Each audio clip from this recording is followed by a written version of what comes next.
Hello and welcome. I've designed for you this afternoon a little workshop for handstand. I've had a few people saying that they'd like to learn how to do handstand, and there can be lots of bits and pieces that add up to you not being able to get into handstand. It could be any one of these little bits that I'm going to go through this afternoon that could help you on your journey to handstand. Remember, it's practice though. You're not going to be able to do this class and then suddenly ta-da, or maybe you might be able to actually, but it's more likely that you'll just have to practice some of this stuff, and some of the things you already have, and others of them will be harder work for you. So those are the things you've got to work on, and it's going to be different for everybody, okay? So one of the first things that happens when we start to come down to our hands is I hear people say, oh, I've got wrist pain. Okay, and this can be to do with when we come into handstand. You can see here, I'll turn around for you, that I need my shoulders stacked over my wrists. And if I can't get 90 degrees here, then this is going to make handstand harder. So if I can only come here with ease, I'll way more into my wrist points. So one of the first things you do for you is start to claw your hands as if you're sucking energy up. So one way to try to get the energy in the forearms and the hands to get that feeling of drawing up is coming onto your fingertips and trying to do your downward dog from here.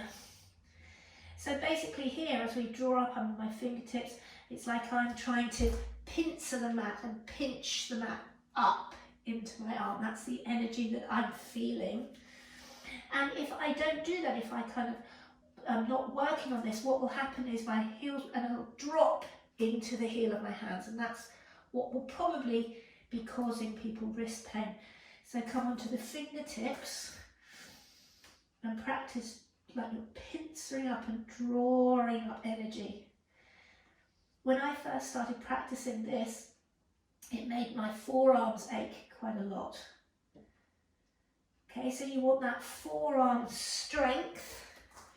So try that 3 or 4 times and hold that and see if you can do that daily, building up that forearm, drawing in rather than dumping into the wrist. But then we also want this 90-degree angle here. All right, so we also do need some stretch there. One way to get that is if you take some blocks. Go on back a bit actually. I'm going to flip my hands around so my fingertips face my knees, and take the heels of my hands off the end of the blocks. Okay, now if I lean forward with my chest, I'm going to walk my knees back, and then as I lean back, I get more of that stretch through this wrist. Don't, like the last one, don't be there too long, and then ease it off. I keep clawing my hands, and then go back. As you can see, this isn't going to happen overnight. It's like trying to build your biceps or your triceps. Lifting a few weights, you won't see results overnight. And release off. But over time, you'll be able to train the space here in the wrist. And release it off. Okay. And unravel.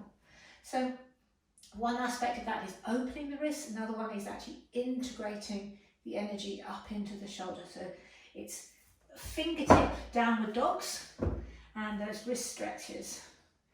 So then once you've mastered that, then try and plank. When we come to handstand, we're not in the downward dog shape. The shape is our shoulders shift over the wrists. So shifting the shoulders even further by coming into the toe tops and shifting over and holding. Nice strong arms and clawing them out. The energies I'm pulling up into my shoulders, like in those fingertip dogs. For 3, 2, 1, and draw back.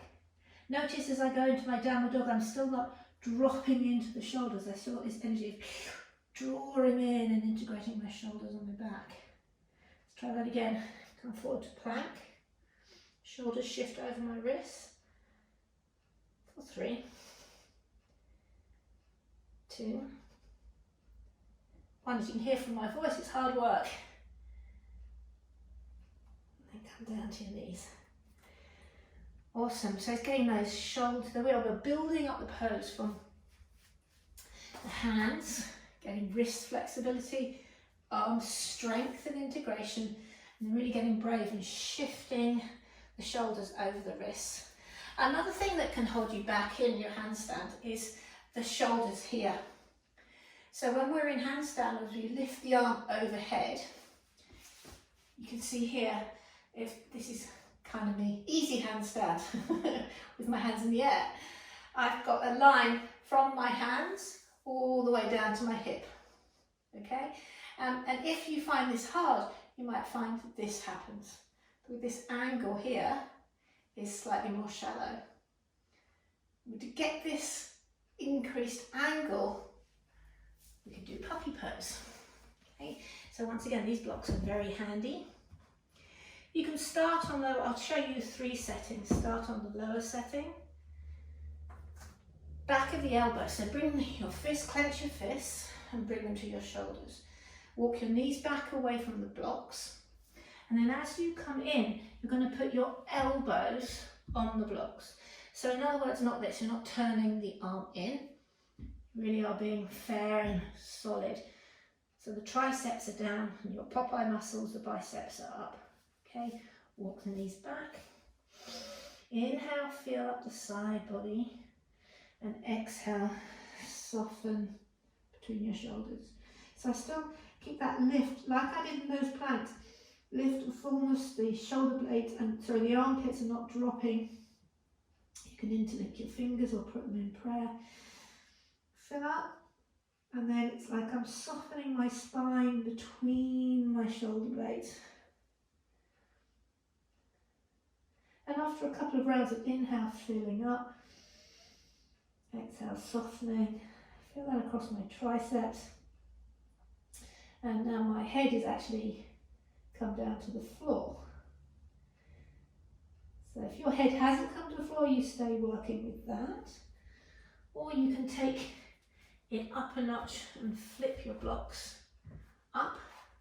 Try this. Fun, fun. Elbows down. Inhale. Fill, fill, fill. Keep the armpits lifted so the shoulders stay integrated. And exhale. Bow in. And it's going to take a few rounds of breath. Inhale.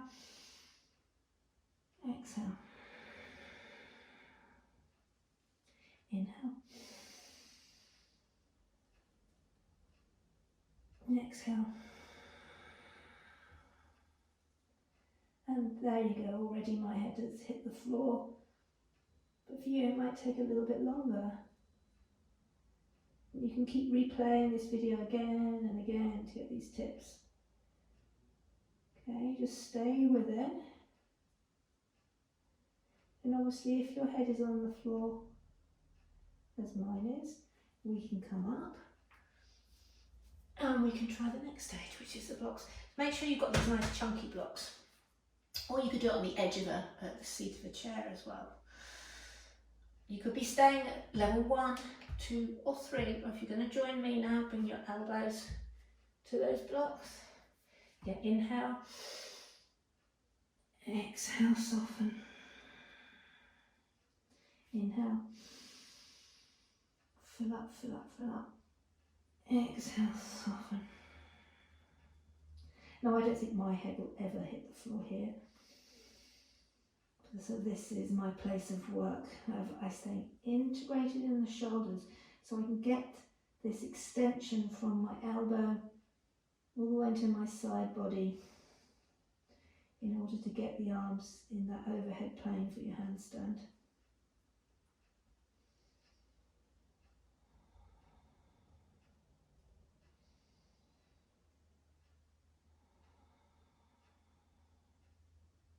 One more breath.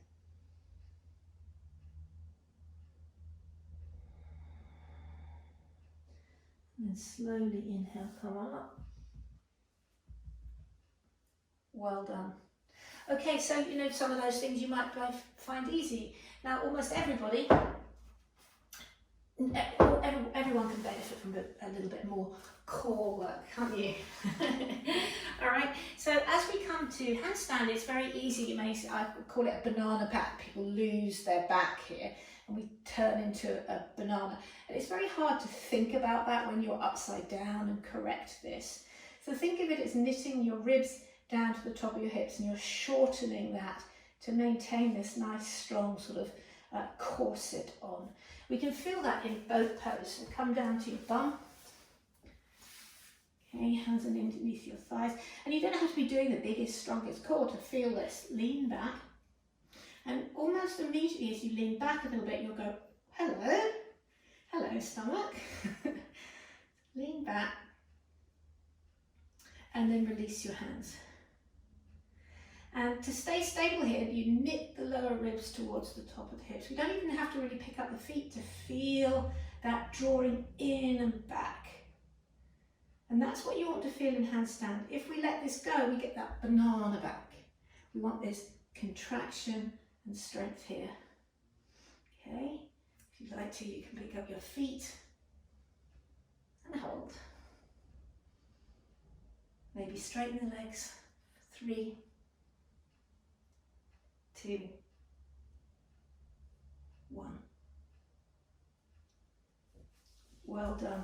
And there are all sorts of core strength drills you can be doing to build up your core. If you can take a photo selfie of yourself or get a friend to and see what you look like in handstand. Check the angles of your wrists, check the angles of your arms, and see if you've got that sway back. Sway back means a little bit more core work needs to be going on. All right, so now make sure that your mat, the short edge of your mat is against a wall. Okay, I'd like you to try and find a nice stable chair. So, as if by magic, I have a chair. Okay, now you can see that I've put the chair right up. So my chair has got these sticky pads. So if yours hasn't, just put it on your mat. That will help it grip, and then push it up against the wall. So basically, it's not going anywhere. Even this is a Iyengar chair. If you've got don't put a cloth or anything, and we're going to be putting our feet on it, and I don't want your feet to slip. All right, so there's your chair. All right, so now from here, what you're going to do is put your toes up against the edge of the chair there, and your knees out. So it's going to be roughly about as far as you go. So we're going to build up all those arm things and then put some core in. I'm going to do a core class on core on YouTube next week. So tune in for that, and you potentially could do half an hour core work as well in order to build this up. But the point of this class is for you to find your weak spot, the thing that you might be holding you back, and work on that. All right, so placing the hands down, downward dog hands, and I've got this pincer movement of drawing up, integrating my shoulders. Okay, and then I shift my shoulders over my wrists. Well done. And now as I start to pick up my bottom, the temptation is I get sort of stretchy and long. So shift the shoulders. I want you to think boat pose in your tummy and all those core exercises we've done. And put one foot on the chair, press into it, and bring up the other foot. Shoulders over wrists. Now lift into your tummy and lift your bottom up. Okay, so if I let my core go, my bum will sink down in this direction. Lift up as you think boat pose. So lift the booty up, lift up and stay here. And when it's on a chair, it's not so scary. It's actually quite good fun. Who'd have thought? Okay, one more breath here. This is a great place to train. And coming down slowly. Remember, you've been upside down. Whenever we do an upside down, make sure you sort of counter it with a child's pose for a few breaths. And then coming up. So you need to notice, you can get someone to take a photograph of you, and you need to notice, are you getting wrist pain? So I don't get wrist pain there, but if you do, you know that you probably need some more wrist openers or some arm strength as shoulder integrations. Practice that. Try and stay there for about, maybe until you're really comfy there for 5 to 10 breaths. So make sure you really master each stage as you go along. And then we can work with the wall. Okay. Again, this is the same things. This time the way to measure yourself is to sit with your bottom against the wall, and it's your leg length. So for me it's here. Okay, so I put my hands where my feet were. This can feel a little bit more scary, so work with the chair until you've got no fear there. Hands shoulder width apart. I claw the mat to get that energy. I shift my shoulders over my wrist, arms strength. Then I put boat pose in my tummy, lift. Putting one foot, so careful, I'm putting it level with my hip, not up the wall, just level with my hip. Boat pose in my tummy, and then lift into L shape. And again, you're going to train this, work with this until you can be here for about 10 lovely deep breaths, really without being scared. There's no point in scaring yourself. So I'm going to hold it about another 3 breaths, 2 breaths. Feels good. And then as I come down, I'm not slamming my feet down.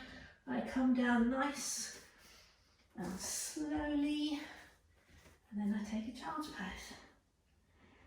So you may find that as you effort and try, because you know these poses people really want that you can hold your breath, and so then when you come out of the pose you can feel a bit dizzy and woo-woo.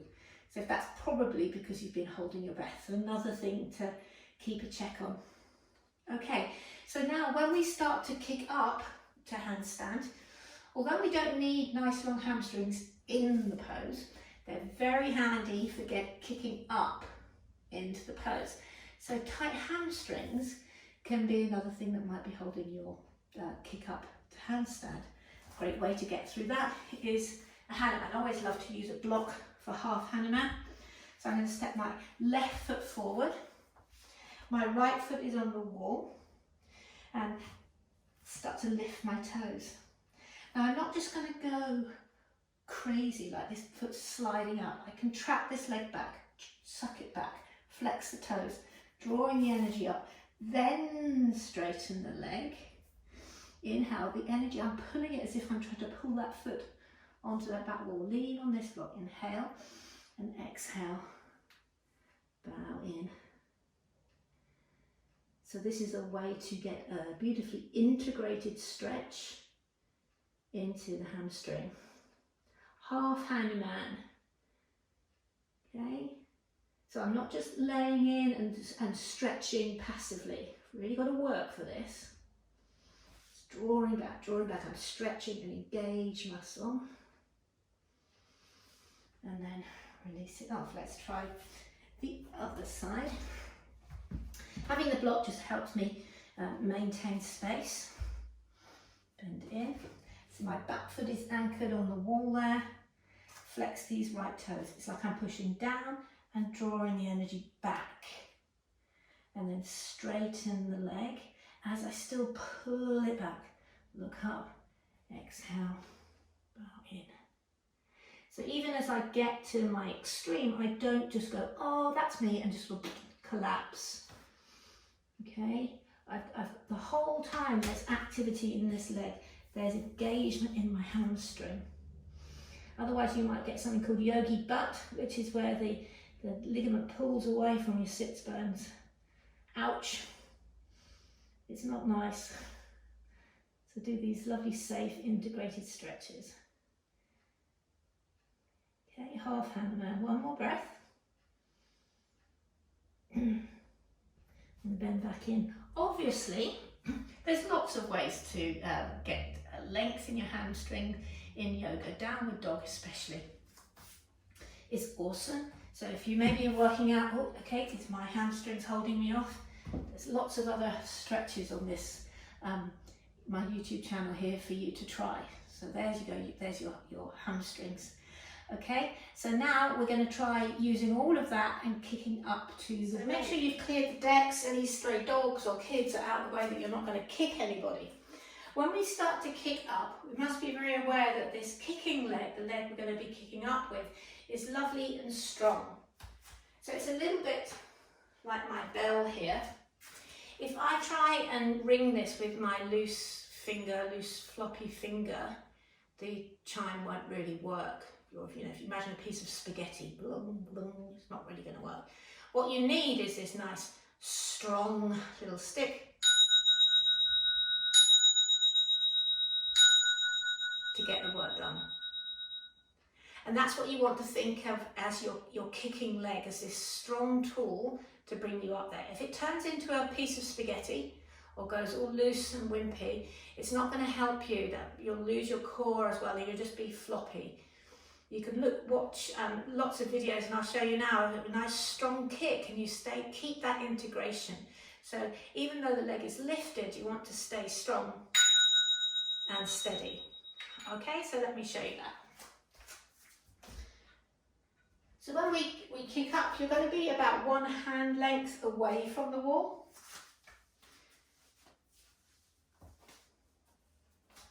And we keep all of those things that you've been training, and maybe you've been training this for a while now, you keep coming back, trying this video again and again and again, because it's practice that makes perfect. So your hands are about 1 hand width away from the wall. Same deal, they're shoulder width apart. They're clawing and they're drawing up, and you've got this beautiful wide foundation. Okay, I take a full breath into my side body. I'm softening, and I have my shoulders shifted over my wrists. I'm going to tuck my toes and come to quite a short downward dog, so I walk in. And this here is what my hamstrings will give me. So if you've got tighter hamstrings, you might find yourself back here, which will make the kick up harder.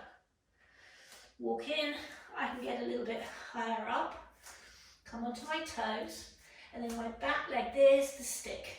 My bottom leg is like a little spring. So to start with, just imagine you're trying to touch the wall with your heel. So ready? And come down. So just try that. Kick. And come down. Okay? Don't even try and stay there. Don't even think about staying up there. Just ting the wall very gently. Otherwise you might end up hurling through and going through the wall. I'm joking. But if you're just chucking yourself at the wall, it can get a bit forceful and heavy. So think about just a very light touch of your heel at the wall and back down again. Okay, and then when you've got that, keep practicing that, just that gentle ting and touch. Then you can start thinking about bringing up the other leg. But as you do that, that one still needs to be nice and strong and active as well, not loose. No noodle legs. So no to noodle legs. All right, so hands down, shoulders over, make your dog shorter. Now that you've practiced and made your hamstrings longer. And then ready, ting. Ting. Ting. Remember to practice child's pose. And then this time I'll show you going all the way up.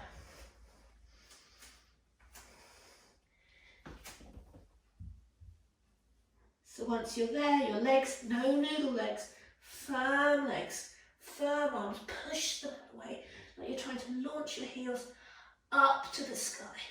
Stretch and expand, and expand, and expand. One day, maybe next lifetime, but after all this practice, eventually you will get there, okay? So there's lots of tips there. Pincering the mat, shoulders over wrists, wrist stretches, core work, hamstring lengthening. What else do we do? Lovely strong kicking leg, and then trying to be light as you kick. Practice, practice. Send me a message if any one of these bits don't make sense, or you'd like some extra work to do with it. I'll try to do maybe over the next few weeks a class focusing on each bit. That's a good idea, isn't it? I'll try and do a class on each bit. We'll have a whole handstand series, okay? I hope this helps with the basics of getting the start of your handstand working. Namaste.